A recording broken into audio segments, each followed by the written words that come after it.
할렐루야. 오늘 이 말씀 속에서 하나님께서 우리에게 주시는 풍성한 은혜를 만날 수 있기를 축복합니다.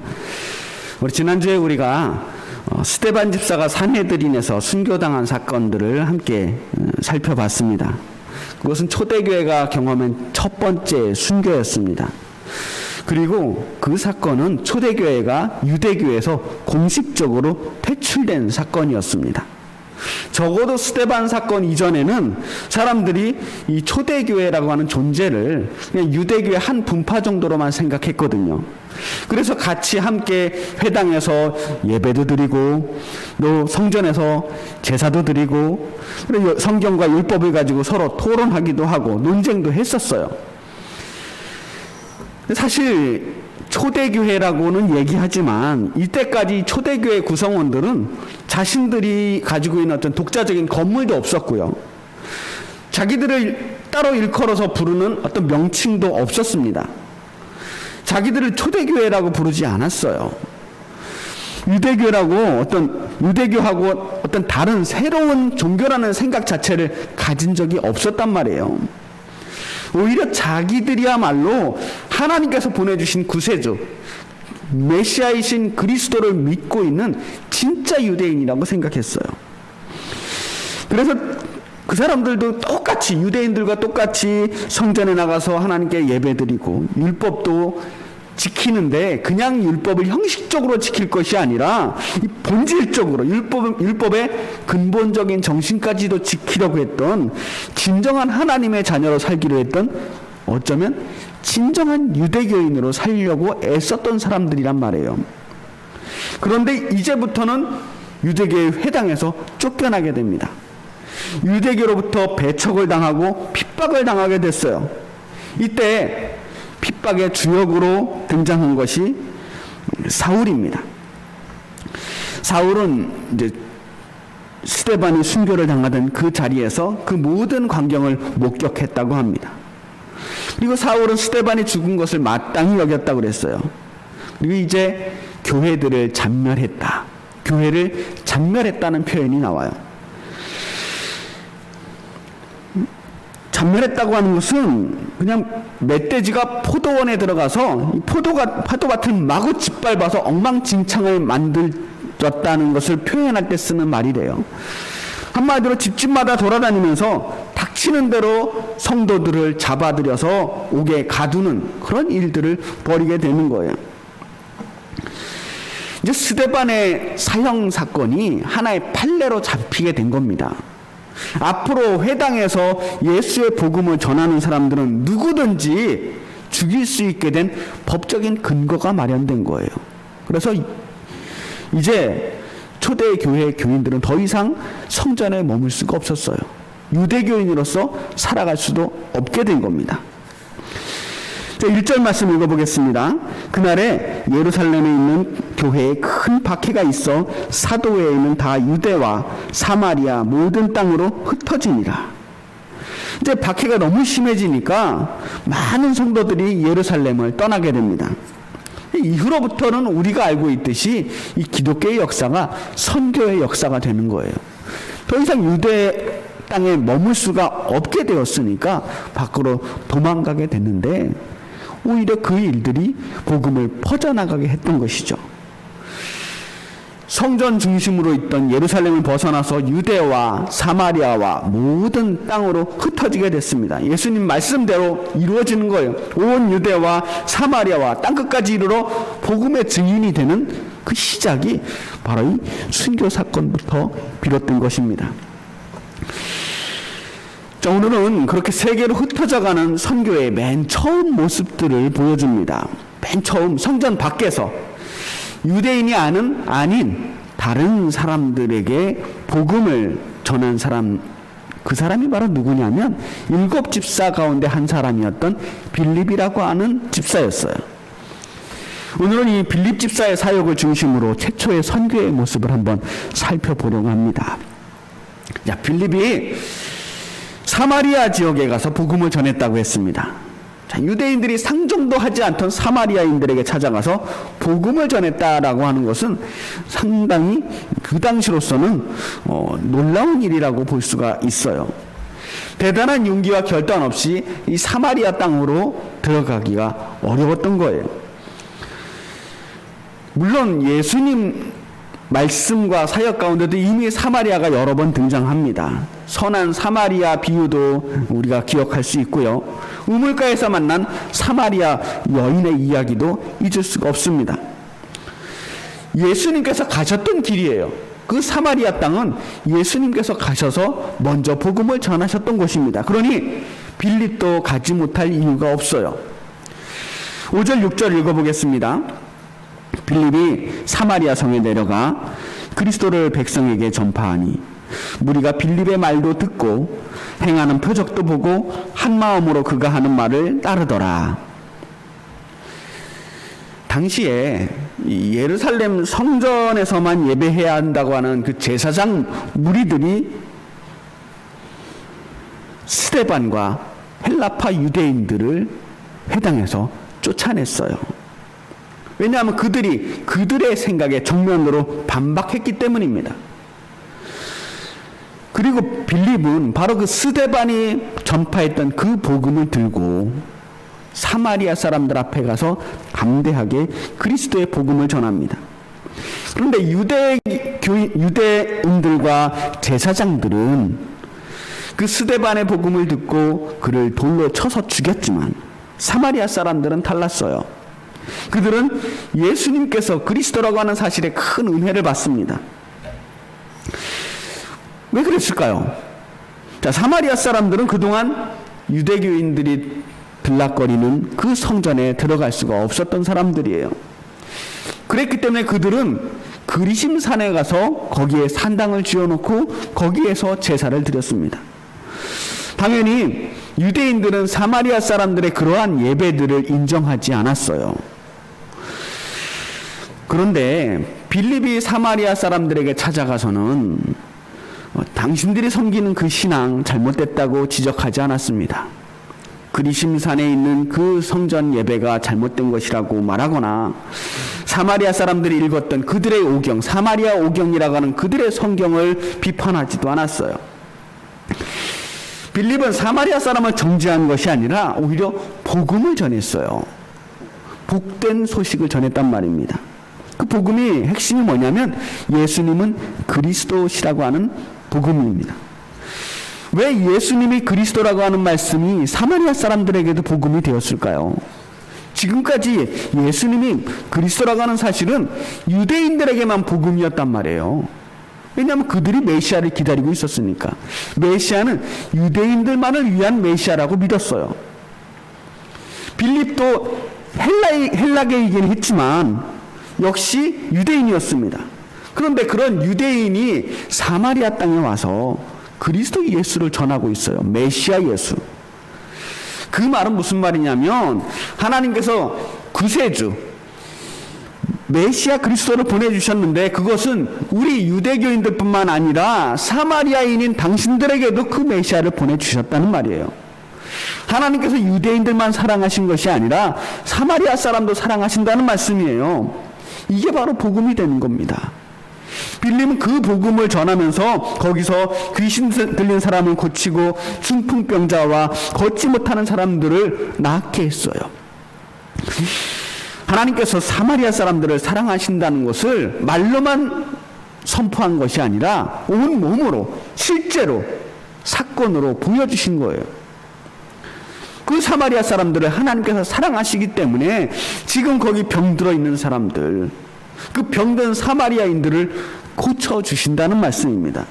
내가 너를 고치겠다, 너를 회복시켜주겠다, 내가 너희들을 구원해주겠다라고 하는 말씀을, 하나님의 메시지를 말씀과 함께 표적으로 드러내 보이신 사건입니다. 그동안 유대인들에게서 버림받았던 도시 그 사마리아 사람들은 이제 그곳이 기쁨이 가득한 곳이 되었다고 말합니다. 그리고 이러한 상황 속에서 한 사람이 등장을 해요. 바로 시몬이라고 하는 사람입니다. 자, 9절에서 11절까지 말씀 제가 읽겠습니다.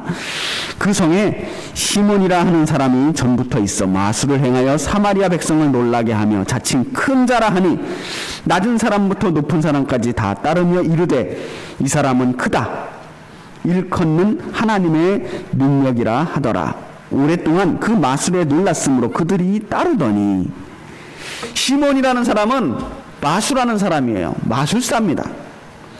지금이야 뭐 마술사가 여러 가지 눈속임과 트릭으로 사람들을 즐겁게 해주는 사람쯤으로 알고 있지만 2000년 전의 마술사는 이상이 달랐어요. 그 사람들은 그야말로 어떤 신비한 능력을 가지고 있는 그런 사람으로 여겨졌단 말이에요. 이 사람들 역시 지금 마술사와 크게 다르진 않았을 거예요. 눈속임과 어떤 속임수를 통해서 사람들을 속이는 거예요. 그렇게 해서 자신들이 무슨 신들의 특별한 능력을 받은 대단한 사람인 양 어깨에 힘을 주고 다니는 거죠. 그리고 그것을 이용해서 사람들의 두려움과 존경심과 돈과 권력을 얻어낸 사람들이 그 당시에 마술사들이었어요. 마술사 시몬은 스스로 자신을 큰 자라고 그렇게 일컬었다고 해요. 큰 자. 사람들은 이 사람이 하나님의 능력을 가진 큰 사람이라고 말했습니다. 낮은 사람이든 높은 사람일 것 할 것 없이 수많은 사람들이 이 마술사 시몬을 따라다녔습니다. 전형적인 이단 사이비의 모습을 가지고 있어요. 그런데 이 마술사 시몬이 빌립을 만나게 된 겁니다. 그리고 마술사 시몬은 빌립을 만나서 놀랐다고 했습니다. 왜 놀랐을까요? 이 시몬은 자기가 가짜라는 걸 가장 잘 알고 있는 사람이에요. 속는 사람은 모르지만 속이는 사람은 알잖아요. 자기의 능력이 눈속임과 거짓으로 만들어진 가짜라는 사실을 알고 있습니다. 그런데 빌립은 아닌 거예요. 빌립은 진짜인 겁니다. 하나님의 진짜 능력을 보게 되니까 당연히 놀랄 수밖에 없습니다. 빌립이 행하는 표적도 자신의 마술과는 비교도 할 수 없는 엄청난 기적이었고요. 빌립이 전하는 복음도 자신이 한 번도 생각해 보지 못했던 그런 말씀이에요. 그래서 마술사 시몬은 빌립에게 세례를 받고 빌립을 따라다니게 됩니다. 13절 말씀 보겠습니다. 시몬도 믿고 세례를 받은 후에 전심으로 빌립을 따라다니며 그 나타나는 표적과 큰 능력을 보고 놀라니라. 자, 이렇게 이 말씀을 보면 시몬이 이 빌립의 말씀을 듣고 정말 변화되었구나 이렇게 생각할 수도 있습니다. 그런데 말씀을 잘 살펴보면요, 정말 이 마술사 시몬이 정말 회개하고 예수님을 믿기 위해서 진심으로 세례를 받은 것은 아니라는 것을 알게 됩니다. 시몬은 전심으로 믿은 것이 아니라 전심으로 빌립을 따라다녔어요. 이 전심으로 따라다녔다는 말이 나오는데요, 그 말은 그냥 집착해서 끈질기게 쫓아다닌다는 이야기입니다. 빌립을 따라다니면서 어떻게 빌립이 기적을 일으키는지 그 비법을 어떻게든 알아내고 싶었던 거예요. 자, 이렇게 빌립을 따라다니는 중에 얼마 후에 예루살렘에 있던 사도들에게도 빌립의 사역 소식이 들리게 됩니다. 사마리아 지역에서 열심히 전도를 하고 있다는 보고를 받고 나서 베드로와 요한이 그곳을 찾아옵니다. 베드로와 요한이 사마리아에 가보니까 사람들에게 많은 복음이 전해졌는데 이미 많은 사람들이 세례를 받았어요. 그런데 아직 성령을 받지는 못했다고 합니다. 그래서 베드로와 요한이 사마리아 사람에게 안수를 합니다. 그리고 그들에게 안수를 할 때 그 사람들이 성령을 받게 되었다는 거예요. 자, 우리가 한번 살펴볼 것은 빌립은 말씀도 전하고 이적도 일으켰는데 그리고 세례도 줬는데 사람들이 아직 성령을 받지는 못했다는 거예요. 그리고 베드로와 요한은 와서 그냥 머리에 손을 얹고 안수만 했는데 성령을 받았다는 겁니다. 우리가 이걸 보고 빌립 집사와 사도 베드로와 요한의 어떤 능력을 비교해서는 안 되는 거예요. 누가 더 큰 제자이고 누가 더 큰 능력이 있고의 문제가 아니라는 겁니다. 단지 빌립의 사명과 베드로 요한의 사명이 달랐던 겁니다. 빌립은 자신이 복음을 전파하고 세례를 주는 그 사명을 잘 감당했을 뿐이고, 베드로와 요한 역시 자신의 사명을 감당한 거예요.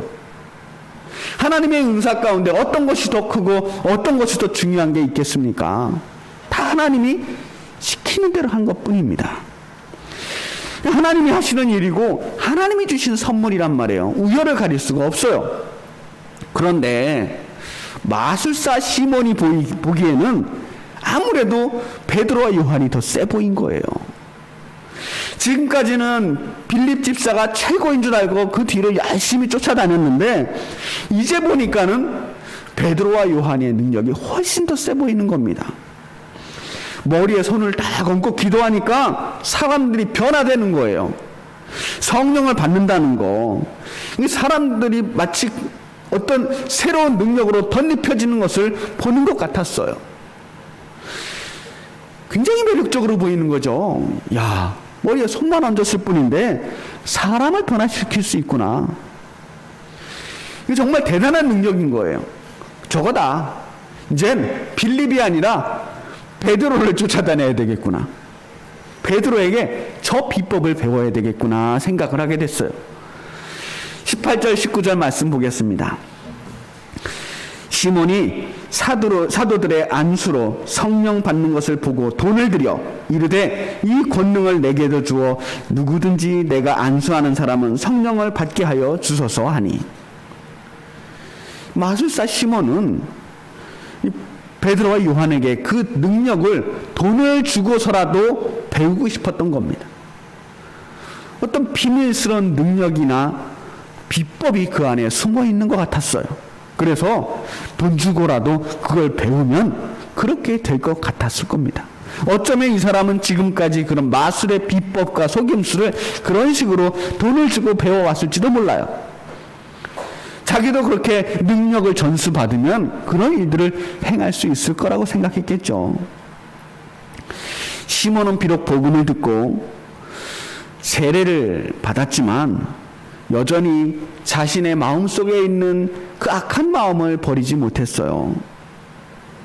지금까지 그래왔던 것처럼 언제나 눈에 보이는 어떤 특별한 능력으로 사람들을 현혹시키고 사로잡아서 그것을 자신의 권세로 누리면서 살아왔던 이 시몬이 베드로와 요한을 보면서 또다시 자신의 옛날 모습을 떠올리게 된 겁니다.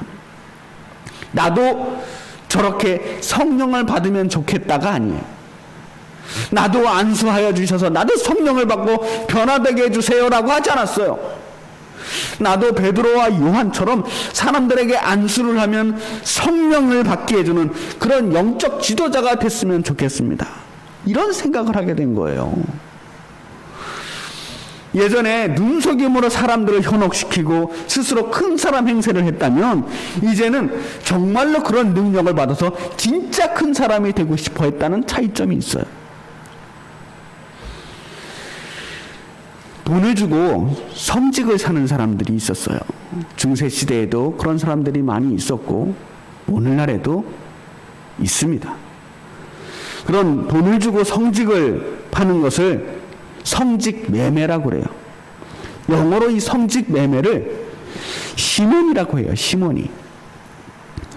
바로 이 마술사 시몬이라고 하는 사람의 이름에서 나온 말입니다. 어쩌면 시몬은 지금껏 자기가 살아왔던 방식대로 다른 사람에게 이 마술의 눈속임을 배울 때처럼 그렇게 돈을 주고 성령 주는 그런 능력을 배우려고 시도한 겁니다. 하지만 베드로와 요한은 이 얘기를 듣고 깜짝 놀라게 됩니다. 이런 사람 정말 듣도 보도 못한 사람인 거예요. 아니, 성령은 베드로가 주는 게 아닙니다. 요한이 주는 게 아니에요. 성령은 하나님이 주시는 선물입니다. 그걸 어떻게 돈을 주고 살 수 있냐고요.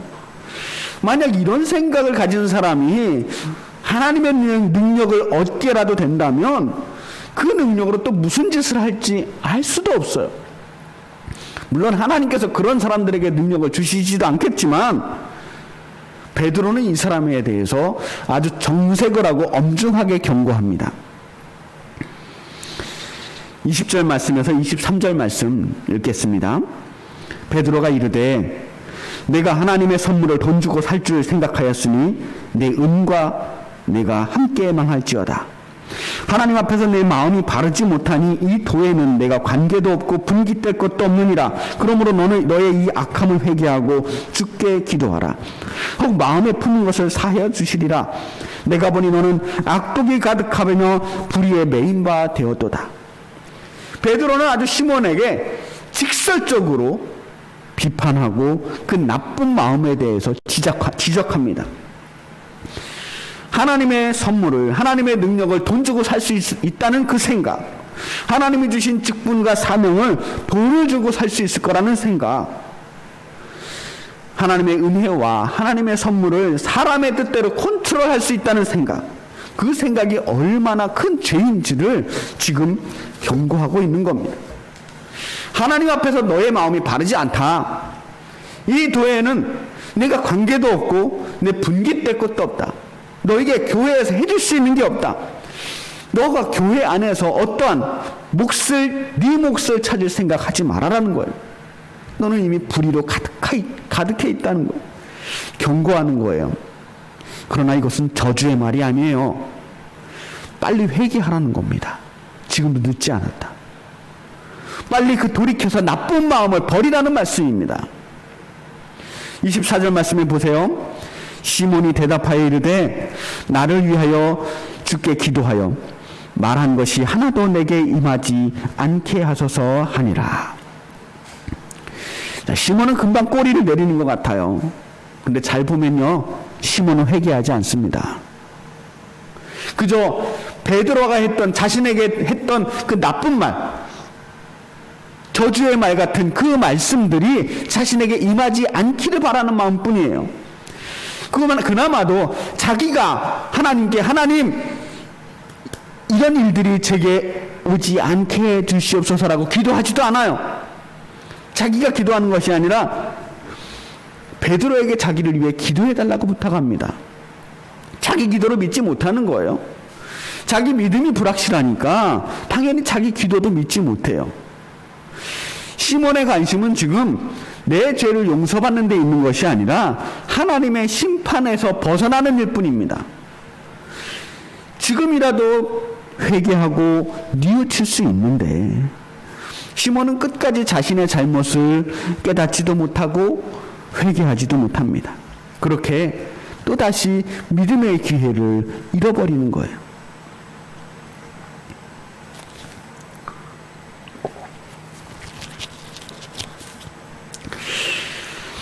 그 후에 시몬이 어떻게 됐을까요? 마술사 시몬은 베드로 앞에서 자취를 감추게 됩니다. 그리고 나중에 로마에 나타나서 자신을 스스로 메시아라고 칭하면서 이단적인 활동을 벌이게 됩니다. 처음엔 자신을 메시아라고 했는데 나중에는 자신을 신으로부터 나온 최고의 신적 능력의 소유자고 혹은 신의 능력 그 자체 하나님이라고 그렇게 주장했다고 하는 거예요. 이 시몬은 교회사에 나타난 최초의 이단으로 알려져 있습니다. 시몬파의 창시자였고요. 또 초대교회 때부터 나타나서 계속해서 교회를 괴롭혔던 대표적인 이단, 영지주의라고 하는 이단의 대북격이 되는 사람이 됩니다. 돈으로 하나님의 능력을 사려고 했던 이 시몬이 자신의 목적을 이루지 못해요. 베드로와 요한에게서 그 능력을 사지 못합니다.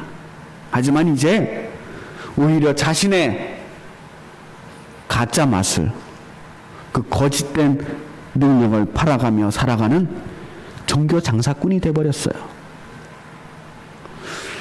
저는 오늘 이 말씀을 읽으면서 오늘날 우리 이 시대의 교회에 대해서 생각해 보게 됩니다.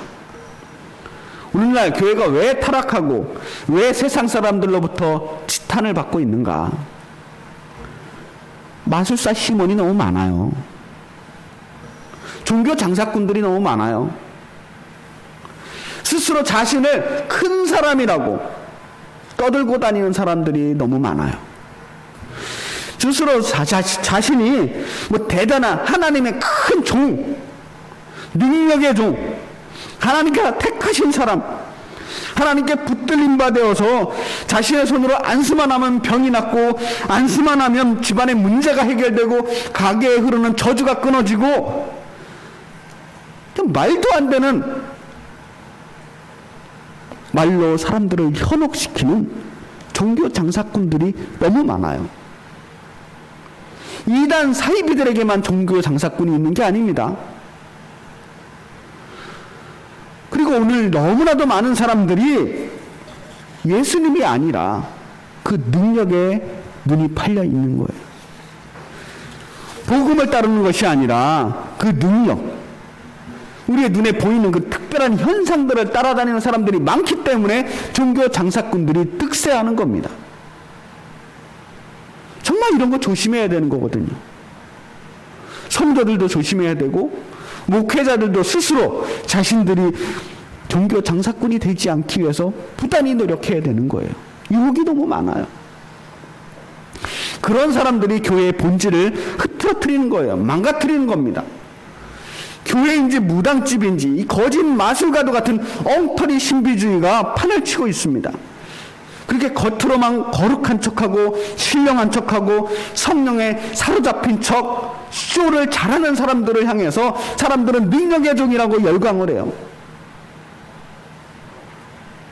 그런 사람들이 부흥회를 하고 어디 집회에 나가서 대단한 일들을 벌인다고, 놀라운 일들이 일어난다고 광고를 해대요. 말로는 하나님을 믿는다고 말하면서 이렇게 눈에 보이는 현상, 눈에 보이는 기적만을 믿는 사람들이 많기 때문이에요. 그 사람들은 진짜라고요? 진짜로 그런 능력이 일어난다고요? 정말로 병 고치는 은사가 있고 예언을 하고 기적을 일으킨다고 칩시다. 걷지 못하는 사람들이 일어나고 금리빨이 아말감이 금리빨로 변하고 뭐 이런 일들이 일어난다고 쳐요.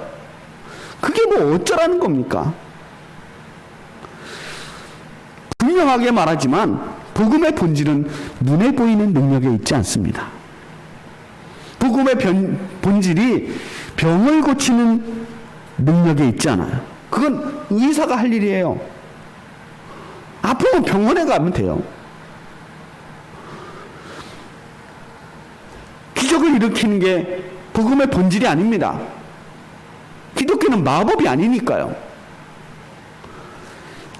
초대교회에서 분명히 수많은 병자들이 고침을 받습니다. 그것은 그들에게 어떤 신기한 일들을 보여주면서 그들의 마음을 현혹시키기 위함이 아니었어요. 그들에게는 의사도 없었고 약도 없었습니다. 그냥 그렇게 고통을 받으면서 죽어가는 사람들이었어요. 그런 죽어가는 사람들을 보고 제자들이 안타깝게 여기면서 긍휼히 여기는 마음, 헷세대의 그 사랑으로 그들을 찾아갔을 때 성령 하나님께서 그들을 고쳐주신 거예요. 다른 방법이 없으니까. 정말 중요한 것은 어떤 놀라운 일들이 일어나냐 하는 것이 아니라 복음의 본질을 우리가 알고 있어야 된다는 거예요. 그렇다면 복음의 본질, 우리에게 정말 복된 소식은 무엇이냐 하는 겁니다. 복음을 어떻게 딱 한마디로 잘라서 말할 수 있을까 싶은데, 그래도 저에게 만약 딱 한마디로 복음을 정의하라고 한다면 저는 이렇게 말하고 싶어요. 하나님은 사랑이십니다. 하나님께서 우리를 사랑하십니다. 이게 복음의 본질이에요. 우리를 사랑하시는 하나님께서 우리를 위해 그리스도 예수를 보내주셨어요. 우리를 위해 죽으실 만큼 우리를 사랑하셨어요. 그 그러니 우리도 그 사랑을 받은 우리도 서로 사랑하는 것이 마땅하다는 거예요. 복음의 핵심은 사랑입니다. 우리를 사랑하시는 하나님 사랑하자는 거예요. 그리고 나와 똑같이 하나님의 존귀한 사랑을 받고 있는 또 다른 형제 자매들, 그 사람들 역시 내 몸과 같이 사랑하자는 거예요. 이게 우리에게 복된 소식, 복음이라는 겁니다. 하나님이 날 사랑하시는데 그것처럼 기쁜 소식이 어디 있어요? 전능하신 하나님이 나를 사랑해 주시는데. 이 넓은 우주에 사람은 먼지보다 작은 존재예요. 보이지도 않아요. 이 보잘것없는 존재를 이 우주적 존재이신 하나님께서 나를 기억하시고 사랑해 주신다는 것만큼 감격적인 일이 어디 있겠습니까? 복음은 우리를 기적으로 인도하는 것이 아니라 사랑으로 인도하는 거예요. 믿음은 기적 때문에 하나님을 믿는 것이 아니라 사랑으로 기적을 만드는 겁니다. 우리 이 땅에 마술사 시몬들을 없애야 됩니다. 그리고 그 시몬을 뒤따르는 어리석은 사람들을 몰아내야 됩니다. 복음의 본질을 되찾아야 됩니다. 모든 거짓된 것들에 현혹되지 않고 오직 주님만 바라보면서 서로 깊이 사랑하시는 우리 엘림교회 성도님들이 되시기를 주님의 이름으로 축복합니다. 기도하겠습니다.